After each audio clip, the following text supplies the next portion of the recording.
and hello and welcome to the fourth episode of the Mountain Ground podcast. And once again, we're a full house. It's myself, Nicolette, and then the Gegrond team, Pieter and Frederik.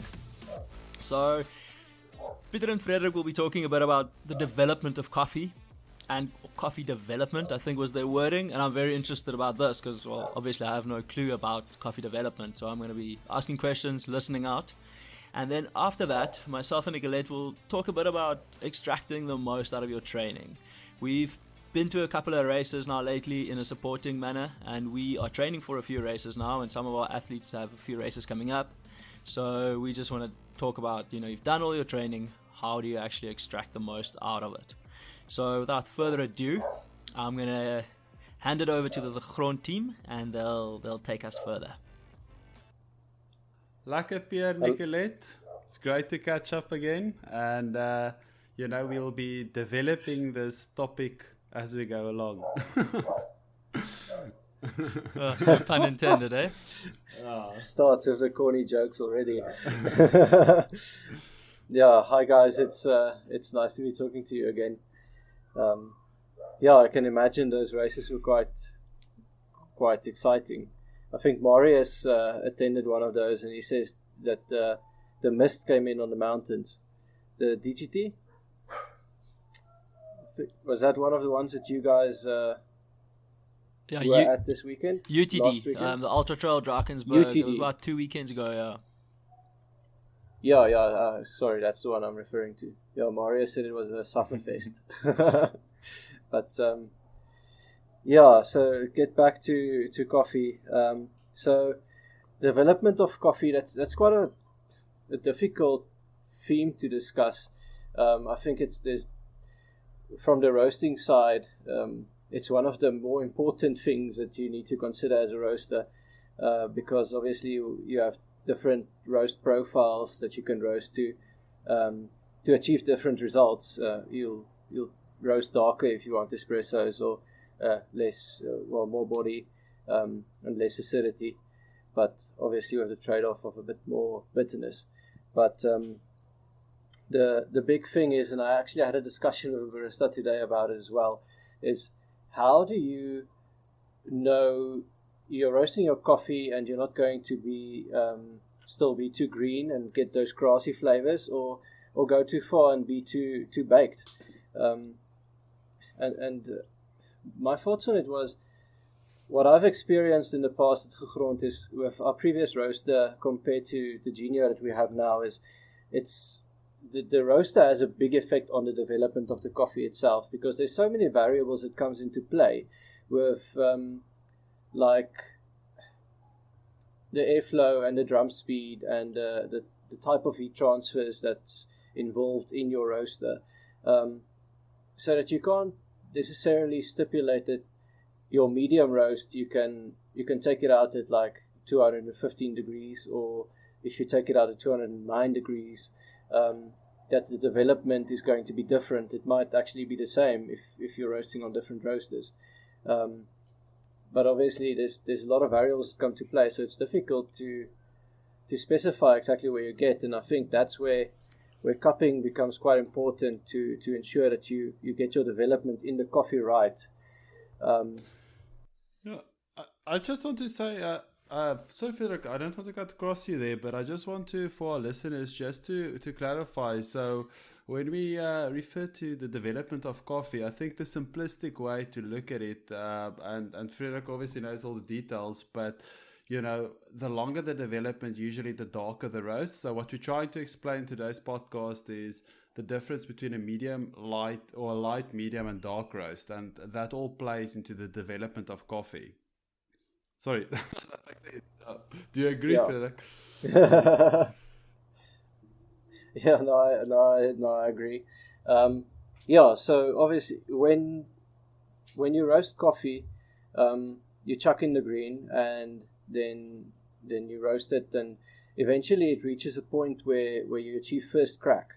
Now, first crack is basically the first audible indication of how far the coffee bean has developed, and that is where it's starting to become brittle, and the the energy inside just needs to escape. It needs to, there's moisture inside it wants to escape. So the coffee actually cracks open, and it gives an audible sound, almost like popcorn. So when your coffee reaches that, then you're kind of like a cinnamon roast. It's really light. And a lot of roasters, especially third wave roasters out in America, roasts to cinnamon. But you have a risk of having grassy flavors if you're not doing it properly. So generally we tend to carry on a little bit into first crack. So first crack's still happening, but the development of the coffee at that point in time happens so fast that even just 10 seconds can make a massive impact on how far and how much darker you roast. So a lot of times you work on temperature and also on color to ensure how far your coffee has developed, but also on the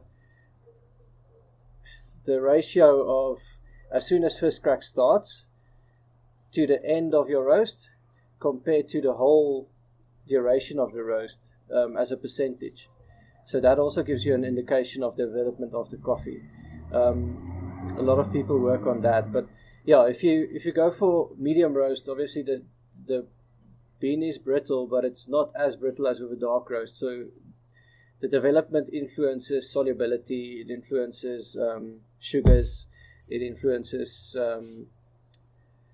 bitterness and acidity. And sorry, Philip, and I just want to say, like, what measures from the first crack, and correct me if I got this wrong. I don't hope I get this wrong, but like I just remember the first crack. From that point of first crack, that's usually the most nerve-wracking part of roasting coffee. I remember in December when I roasted with you guys, that moment you hear the first crack until basically you open up or you basically drop all the beans into the cooling tray. That's basically what the development, that influences development. So it's from first crack until you drop the beans into the cooling tray, right?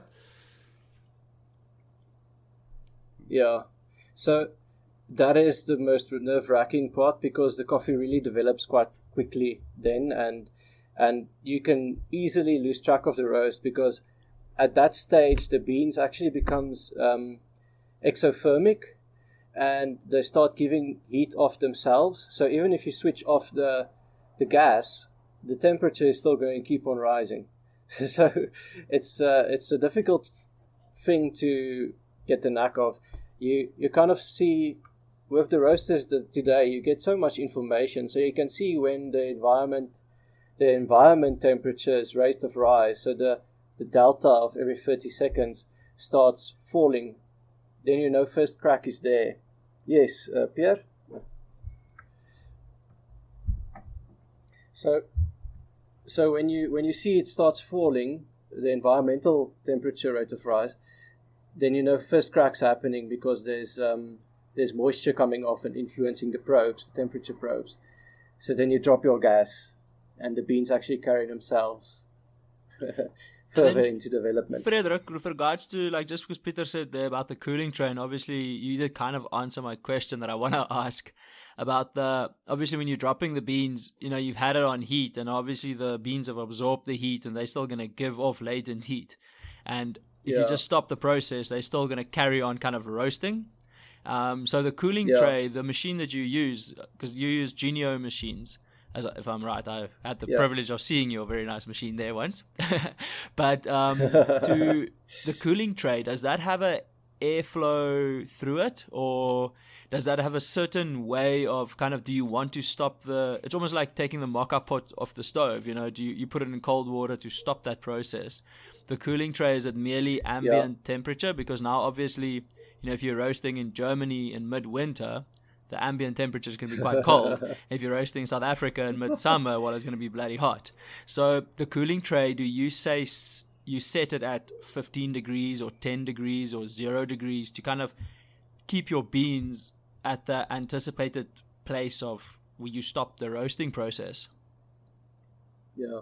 So, Pierre, so the temperature outside, like Germany versus South Africa, that actually influences the whole development of the coffee inside the roaster as well, how it reacts. So we need to change our profiles depending on whether it's summer or winter. But that's a different conversation. The cooling tray, it has a fan, a massive fan at the bottom, so that as soon as you chuck it out, the coffee gets agitated. The cooling tray has these arms that just keeps on agitating the coffee. It keeps on going in circles just so that the coffee isn't laying in a lump, but that all the beans has a chance to be at the bottom of the cooling tray where the heat gets sucked away outside. So that fan sucks out any extra chaff that wasn't sucked up in the roaster itself, and then it also sucks out all the heat, and it cools down the coffee from like 210, 215 degrees down to 30 in like 3 minutes. So it needs to happen really quickly, otherwise the development keeps on continuing and you actually don't get the roast that you are aiming for. Okay, no, that's fascinating, man. Thanks so much. Because I know, like, my little history, and because I grew up on a wine farm, my dad being a winemaker, and I also knew, like, temperature, how big effect that played on, just serving the wine at a certain temperature with the flavors and everything. So, now it's just something that's always fascinating, all the different elements that, coffee does bring out, and all the variables we don't always understand. Yeah, and I mean, like, Pieter, on that, like, it doesn't, I guess it's not really always limited to a product, like, running in the mountains. The ambient temperature definitely plays a role in performance as well. I can probably be a testimony to the influence that temperature actually has on performance, being in two extremes, one Africa and then the second Europe. So I mean, I know you guys are planning a trip down to Europe, I think in a month or so's time. Yeah. So we have a race coming up in Wales, actually, in Snowdonia. It's the Ultra Trail Snowdonia, and it'll be my first 100-miler. Pierre did his first 100-miler at UTD a few years ago before he turned 30. So for me, this is my big chance. I actually turned 30 on the 7th of July, and I'm giving away my birthday. But yeah, so on the 1st and 2nd of July, we'll be running the 160 kilometers Ultra Trail Snowdonia in Wales. So super excited to be coming over to the UK and hopefully having a chance to meet up with you, Pieter, and recording a podcast in person. Yeah, I've been clearing my calendar. So I know there's definitely a few important events in the nearby future. So I've been trying to clear up a few things so that I can join you guys in person. That would be a real treat. So if that's your first 100-miler, is Pierre going to join for that event, or is it just going to be yourself?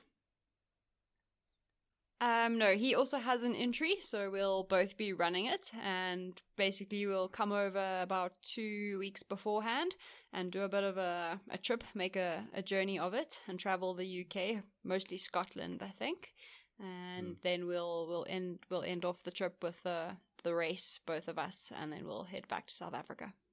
Okay, and for these longer distances, if you say this is your first 100-miler, the way you prepare for an event like this, have you changed your exercise routine much, or have you stick to what works? Yeah, so difficult question. I think the big thing with 100-milers and ultras in general is it's less about the physical training that you're doing and more about the mental training. So what we actually want to discuss today is extracting the most from your training. So you've done the physical plan, and look, everyone knows that these days you can go online and you can download a training plan for almost whichever distance race that you're planning to do, whether it's road or trail. And it's really cheap, or it's free, and you can get a training plan. And with enough structure in your physical training, the body adapts and everyone will see positive results from that. But then there's other components to training, such as how you eat, your nutrition, your sleep. Are you sleeping well? Strength training, and your mindset. So having a positive mindset. And these are all things that actually play almost as big a role in the outcome of your race or race day as your physical training. I think even with just these... Yeah, Pieter, go for it. Yeah, no, just to tag in with Nicolette there about the whole, you've done all the training, the hard work, and yes, you could do that probably best through guidance of a coach, but now that you get to the race day, and I'll use a silly example as nutrition, it's like, the perfect nutrition is not going to make a racehorse out of a donkey, but it can take the racehorse out of the race. So it's so many things, and that's what we've really been focusing on lately, because we had a lot of athletes doing UTD and then Hobbit and Klipspringer, and now we're doing Snowdonia, and then we've got one or two more athletes doing the Recce Raid race and the Namibia Crossing, and we're just very focused on, basically, we've done all this hard work over the last 6 to 8 months with our athletes. How do we make sure the training, I don't want to say the training goes to waste, but how do we extract the most out of the training that they have done? And this is where these soft skills come in, and we spend a lot of time, whether it's a Zoom chat or just a normal old school phone call, try to really bring in these just one or two topics that we focus on, and we're gonna expand a bit on it now. So I don't know if you've any questions you first want to ask about it, and then we can talk about that first. Otherwise, we have a few points that we would just like to discuss. Yeah, I mean, I can definitely ask a list of questions. I'll try and keep it concise. I mean, again, with these long distance events, and it might be something that you're going to touch on later, but I've actually used in the past nutrition as a way to keep motivated. So it's almost like dangling that carrot in front of a donkey horse, So I usually have little packs of food that I really look forward to get to. So here in South Africa, one of the long distance events that I've done, I've actually had a little bit of droëwors in one or two of my feeding packs, and it was really one of those things where I look forward to getting to the next stop because I know there's something nice waiting for me. So I just wanted to put that out there. Sorry, Pieter, you can take us through. That's actually a cool thing that you bring up, because that's how I actually met Nicolette. To be honest, is I used to have those Lindor balls, and from a nutritional point of view, I don't really know how much value they add, but look, it's chocolate, so it can only be great. But it's that was to pull me out of I had it as a little trick in my hat. As a strategic point, I would bring that little Lindor ball out, and I would open it, and I would savor it, and it will put a smile on my face. Because at the end of the day, I found it's almost it's not so much how you run, but it's why you run that pushes you through 100-miler. Fitness up until a certain point is very important, but 100 miles is a very long way to go if you just running. You need some deeper drive. The mindset kind of comes in there. Very, very, for me, mindset is almost everything. I do a bit of visualization. I try to remain positive, but I don't force positivity. I keep negativity at bay, and I try to keep negativity out. I am quite an emotional runner, so if I feel great, I run fast. If I don't feel great, I kind of crawl on my eyelids. So I've learned from Nicolette there a lot, because she's just super consistent. If she doesn't feel great, you don't notice it, and if she feels amazing, you also don't notice it. She's just very, very consistent, and I think that's one of the keys. And what it leads to there is, don't force these phony kind of positive vibes. Just almost clear your mind. I try to have an empty mind when I race, purely just feeling the run, flowing along the trails, doing the important things first, remembering to eat, to drink, to pace consistently, all those kind of things, where a lot of times we can get very caught up in trying to convince ourselves that everything is going well, but sometimes we can just acknowledge the situation and then move on from there. So that is one of my big things, is just take some time to develop an ultra mindset, or whatever you want to call it for yourself. But take some time to really focus on your own mindset. And I think that it sounds like it's also a bit of a realistic outlook on a long distance race, because I think it definitely adds value that if you prepare that and you're realistic about the fact that you will be going through some tough patches, you will start to feel and experience emotions which you might not have experienced for a while or ever in your life. So I think it's about being realistic about the fact that you will be going through a journey that will take you a bit on a roller coaster, and maybe I'm not sure if that approach should be conducive, but that's at least from my point. I've always approached it from there will be times when you feel bad, and that's fine. so you just need to put one foot ahead of one foot in front of the other, and you will also, the flip side of it, you will also get through those patches. So yeah, absolutely. I mean, you need to have patience, and that's on the race day. You need to enjoy the journey. It's not all about the destination and getting to the finish line. You will get there, but you need to be patient. In ultras, it's going to be a day, 15 hours, 20 hours, 24 hours, 48 hours that you are going to be out there. And I think that alone is the biggest challenge that ultra runners face in coming to terms with the fact that for 2 days they are going to be out there running. And you hear it all the time from their followers and their fans, the dot watchers. They can't believe that, when you come back from your ultra run, they had breakfast, they had lunch, they did a run, they had a braai, they went to a party, they came home, they slept, and then they did it all again the next day. And this whole time you were just out there running your ultra. So I think patience and embracing the journey is a really big part of it. And then, we touched on nutrition. It's also not only on race day, but also in the training. It's really important to train your gut. So you want to be practicing all your race day nutrition in your long training runs. And this is, from your pre-race breakfast, making sure that you've got that dialed in nicely, when you're going to have it, how long between your breakfast and you start running, and then obviously your during the run nutrition. This is the most important. And then refueling after your run. So having that protein, getting it in, protein before you go to bed, muscle recovery is really, really important.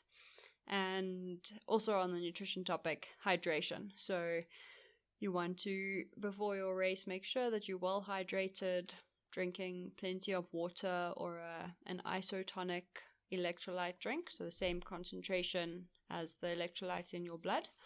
And then same thing after the race, hydrating well and optimizing recovery, or after your long training runs, just optimizing that recovery so that you can get the most out of your training for that day. And Nicolette, I have a question for you on, especially leading up to a long event like, say, 100 miler, and it relates to nutrition. It's about carb loading. So I don't know if this is an accurate or not, but usually you tend to taper down a bit on the volume that you actually training within the week before, say, a long distance event. And your glucose within your body basically reaches saturation if you just keep eating your normal diet. So in terms of carb loading, is that something that you believe in, or is it something that, it's a bit of a, I wouldn't say, probably it's a bit of an old school mentality? Yeah, interesting question. I mean, these days there's so much controversy between, carbo loading and fat burning and optimizing your fat and being, what do they call it, paleo. So interesting, but of the recent research I've read with regards to carbo loading, it's not something that you want to do the day before the race. So you don't want to go overboard on the carbs. The whole pasta dinner, pizza the night before is not really the ideal pre-race nutrition. the whole week actually before you start to race, you want to just maintain your carb intake. So important things are not changing your diet. You want to consume things that you know your body deals well with. So your standard regular diet. And yes, carbs are important, so don't cut them out, and maybe eat a couple extra on a day-to-day basis. But you want to be doing this for about a week before your race. That is the recent science that I've read with regards to carb overloading. And I also think I have a very good case study again in my personal life, but usually if there's an event and the week before I'm quite relaxed and there's not too much going on at the work, and maybe I can go a day or two ahead of an event, it makes such a massive difference in performance. These events where you almost like on the Friday night you still need to get things done before you run on Saturday. I've really struggled with those events. So yeah, I'm glad you guys are going a week or two ahead of your event in Wales, and I hope that makes a big difference. I mean, Nicolette, it's going to be great to keep an eye out for you guys and to see how you guys are representing or South Africa there. So yeah, to look forward to that. Yeah, that's a very important point you actually touched on there, and it's one I always enjoy talking to my athletes about. It's stress, just overall life stress. And with that, usually sleep and everything comes in as well. So if it's going to de-stress you to go 2 or 3 days before, be in a quiet, whatever area where you can just be by yourself, not have deadlines to chase, not have a million people to look after, and just to actually get your sleep in. It's all part of your taper. And the taper isn't just like, oh, I'm running less, there's so much more to it. You still want to be moving. You still want to just keep your training schedule. You actually want to keep things a lot consistent. So we don't actually bring down our frequency of running during the taper, but we do obviously bring down the volume, because our bodies are still used to a certain amount of movement. And then I really focus on sleep and acknowledging the stressors of the race. So if it's a self-navigation race, we'll discuss that with our athletes, like how do we actually use this tool on our wrist that can help us navigate, because all of that will, it's a irrational kind of stress or fear, and we can rationalize it and then eliminate it. So the take-home thing there, what I actually want to focus on is just sleep. Get enough sleep in. Like so many of us, we always want to add some majestic hill session or interval session or some form of recovery boot, or I don't know what else is out there that people sell us. But then I ask the athlete, okay, but how much are we sleeping every night? And they're going no, 4 hours, but I get away with it. I'm like, no, the best way for recovery, for performance enhancement will be to just sleep. Try to sleep 6 to 8 hours if you can a night. If you prioritize sleep, your performance will increase. There's so much that you actually don't have to do, almost I want to say. If you can just prioritize sleeping, if you have an hour extra to sleep a day, that's going to be so much more worth than an hour's worth of strength training. You'll be able to run more if you recover and sleep more. So that is a big thing, to head to the race early enough, get some rest and recovery, just get yourself in the correct mindset. And that's why I go back to mindset again. Just get back to that point, be comfortable with what you're going to do, and just get ready for the journey that you're about to embark on. Yeah, that is, I'm glad you mentioned 6 to 8. So I'm still in the green and yellow zone. But I listened to a podcast the other day where they actually said the professionals would take they would usually take a lunch nap, and then they would usually try and sleep almost 10 hours a night. Now, I don't think I've come across a lot of people who are able to sleep 10 hours a night, but it's obviously, yeah, I think it just emphasizes the fact that sleep is really important. So yeah, thanks for sharing that. Yeah, and then just another kind of on a similar note, that not stressing. So we both read a book called, I think it's called Running with the Pack by Mark Rowland, and he has this interesting concept for ultra runners about while you run, what you don't want to be thinking the whole time, because thinking consumes energy and you need your energy. I mean, you're out there running for 24 hours plus. So he says all you want to have is thoughts. Now, this is quite an interesting topic with, today's stressful lifestyle, that you actually don't want to be stressing and thinking about all these things. Like maybe you think you undertrained, you were ill, you had COVID, you didn't get in your key long session before your race, or maybe you think you overtrained and you've been doing too much, or you struggle with nutrition and you haven't eaten anything for the past hour. But all these factors, they play a huge mental role in an ultra, and just thinking about them, and it becomes all consuming, and it actually saps your energy, and this energy is, you need it to complete the race. So I find that concept really nice in terms of having thoughts, just letting them be and kind of flowing through your mind. And this sounds way too much like Pierre's,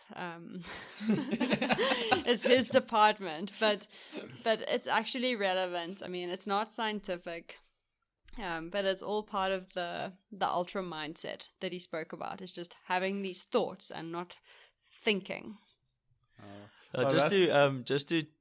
Sorry, Pieter, just too quick, I'll be brief.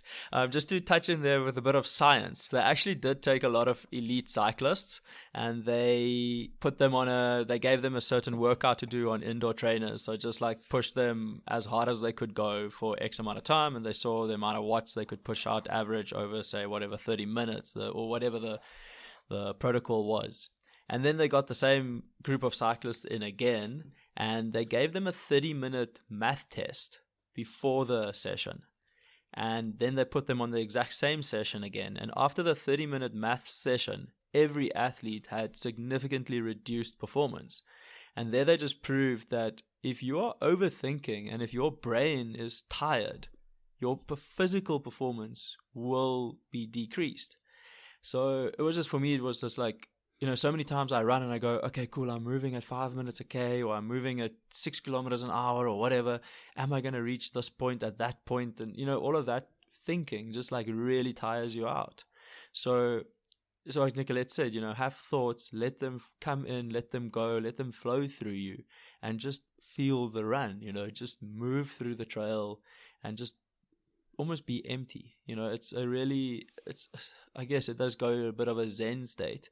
But it is like constantly doing math in your head about how fast you're going or where you're going to be. It's really tiring, and you need that mental energy to recruit your physical energy to get you to the finish line.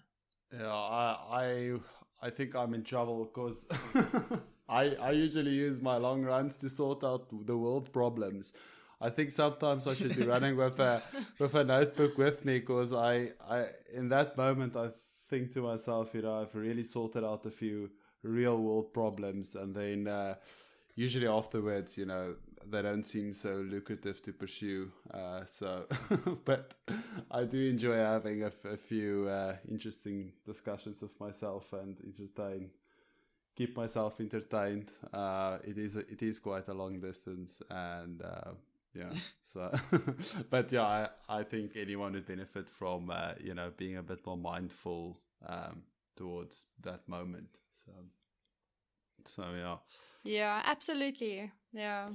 So it's important to do some of your long training runs alone, and then also with other people. I mean, there's benefits to both. So when you run alone, you run your own pace, and it's easy to figure out what your forever pace is. That's what we call it in our coaching. It's like a level 1 easy run, super comfortable, and the pace that you can run forever. And that's what you need for an ultra.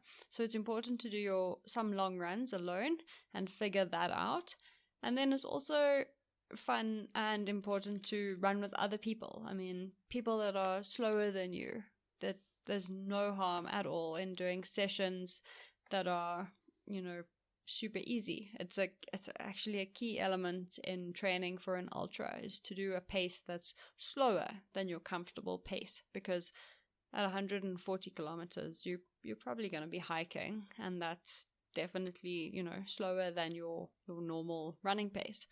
And then also running with athletes that are maybe a bit fitter or faster than you or stronger on climbs, because these are the guys that push you and test your limits and help you both not only physically but mentally as well, because on the race obviously you're going to have these challenges where you either racing someone next to you or you feel really terrible and you have to push hard. So that's just one of the other factors in extracting the most from your training, is running alone and running with other people. And what would you say is the ratio between the lone running and running with people? Is that absolutely, you know, every person's prerogative to make that call for themselves? Yeah, I suppose it depends on the individual. So some athletes really enjoy running alone, and for those I suggest doing more races, because at least when you go to a race you're able to gauge your fitness and strength against others, which is important in just, you know, your B and C races in the lead up to your major race, because otherwise it's really difficult to gauge, you know, what your progress has been through your training. But then, you know, some people are really motivated by being part of a club or a group of friends and going to run with them as often as possible, and just for them, those specific people, to remember maybe once a month or twice a month to do a run by themselves, especially a longer run, because the reality is if you're running an ultra, you're probably going to be running alone for most of it. So it's important to know your own pace and be comfortable within your own mind. Yeah, so I think what it also gets there is like it's very individual, and the ratio isn't like, we can't say it's like a 1-to-2 ratio. It's very much you do what you need to do for yourself, and kind of like acknowledge the positives of both and be aware of the downfalls of, you know, either. Anyway, but I know you guys were talking about coffee ratios in the, you know, the preamble of the podcast, so I'll let you go educate us a bit more on that, because I'm quite interested on that now that we had the development of coffee. Let's go into the coffee ratios a bit. Yeah, it's a lot of wordplay today. The development of coffee, development of athletes, and now into the ratio topic. So, yeah, so coffee ratio. So just to start off, exactly what we mean when we say coffee ratio. That's basically your grounded coffee to water ratio. So that's basically what we're working towards. So if the pack says, you know, it's a ratio of, let's say, 1 to 15, then, you know, for every gram of coffee, you're going to use 15 milliliters of water.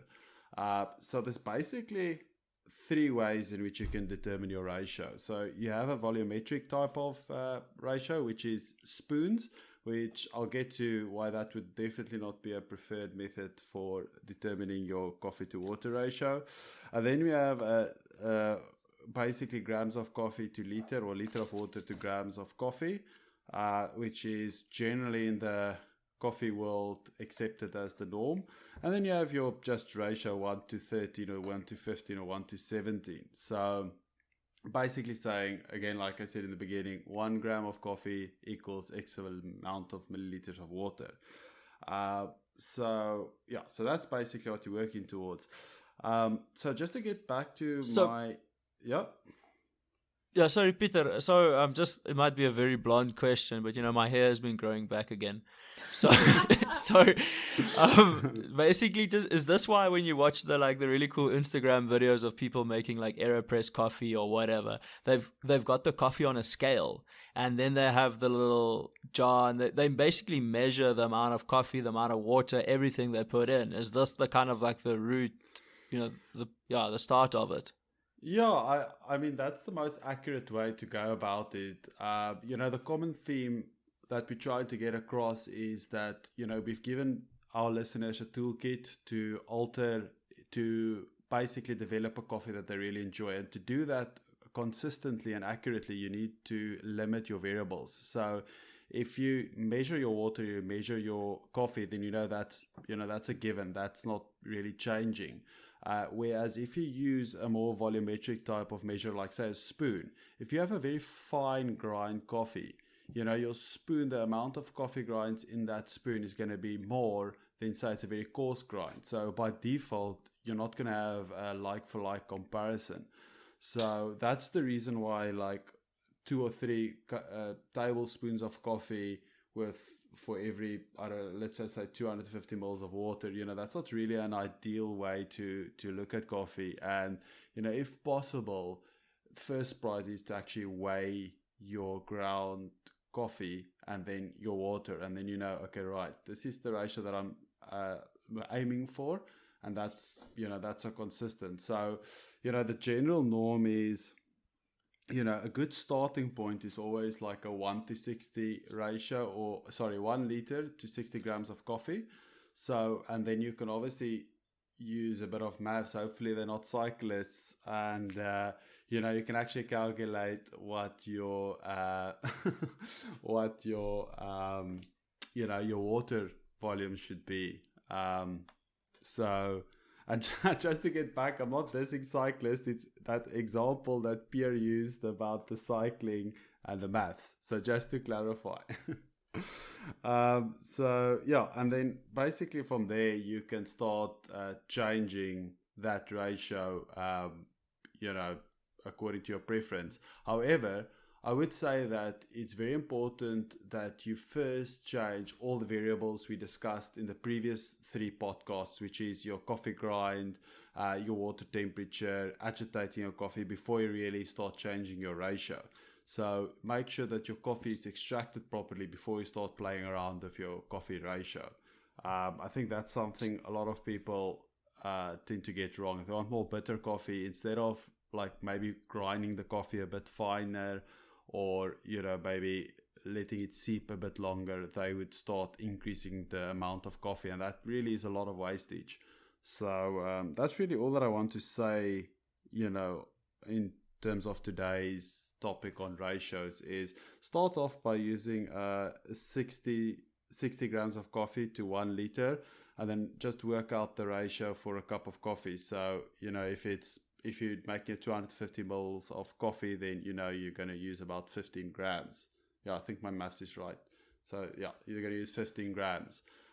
What is very interesting though is if you're using something like a French press, where the coffee is basically submerged for a longer period of time, that is ideally where the 1:2 or the 60 to 1 liter ratio works well. But if you're going to use something like an AeroPress, not the AeroPress, if you're going to use something like a pour over type of coffee where parts of the coffee isn't seeped in the coffee, then you might think of increasing it a little bit. You might look at something like a 1 liter to 70 grams of coffee. Okay, cool, because that's exactly what I was going to ask. Just about we spoke about all the other variables, heat, pressure, roast, all that stuff. But obviously we need like a ballpark figure or like a golden number, I guess, to start with. So I'm glad you said the 1 to 60 or the 1 liter to 60 grams is kind of like the ballpark where you start, and then you make your changes from there. And if I understand correctly, basically, I like to think of coffee in pressure. I'm just obsessed with pressure, I guess. So for me, it's obviously French press is less pressure. You can get away with a bit less, your ratios to that 1 to 60, because obviously everything is submerged for longer, more particles of coffee gets, touched, I guess, without sounding weird. But then the more pressure you add, you might want to add, because it's in a more confined space and less parts of the coffee might be utilized, so you might want to add that the amount of coffee to your, because I must say I'm bad with like my French press, my AeroPress. I literally have like I grind and then I just like dump a lot of coffee and I'm like eyeball it and I'm like cool, that's right. But obviously sometimes I do realize now, like sometimes my coffee, because the AeroPress I've yet to figure it out, so I'm gonna get you guys to do a whole podcast on like AeroPress, like because I've been using the AeroPress a lot in the mountains now lately because it's so light. I can pack things in it. I pre-grind beans and I put it in a Ziploc and I like put it in the AeroPress itself, so I can like I can really utilize all the space, and with the jet boil, it just works very, very well. So I've been using the AeroPress a lot, and in Hogsback, I was out in the mountains for a long time. Same with UTD and Lesotho, and you need a nice way to make coffee and have good coffee, because it just makes life so much better. So I really want you to do, but you guys can let me know when you're ready with that. We just do a nice, like, AeroPress coffee kind of podcast and just educate us properly. Yeah, that's gonna be the pinnacle of everything that we discussed, because the AeroPress is the most versatile tool to prepare coffee. So we're gonna bring everything together, and then we're gonna use an AeroPress as basically the tool which gives you the most flexibility and the most variables which you can adjust. So I really look forward to that. But I'm glad you've been taking your AeroPress on your adventures, and I hope that in the week ahead that you guys are planning a few really nice runs and adventures and some training sessions. Yeah, definitely. I need to top up my social media a bit, because I have actually been taking photos of my coffee. But yeah, no, it's I'm very glad. It's nice that we're working it from a methodical point of view, and the AeroPress, like you say, will be the last kind of point of it. So I think it's a really cool point to just we've kind of run out of time, I guess. So I'm getting too excited about the the talk here now. So let me just cut it off rather. But no, I'm very excited for the next podcast, and it's always great catching up with you and Frederik. And I'm very, very keen to meet up with you in Wales, or maybe we can even pop over to Ireland. Apparently South Africans don't need visas there, so we might just jump across. Anyway, as always, so much fun chatting with you. Eh? Yeah, thanks so much, guys. It was great, like usual, and yeah, good luck with your training, and can't wait to see you over in the UK. I'm sure we'll make a plan. Oh, thanks, guys, and it was really great. Great catching up. Bye. Thanks so much for joining on this week's episode of the Mountain Ground podcast. Make sure to subscribe to our podcast so you don't miss any of the episodes, making sure that you stay caffeinated and keen for adventures.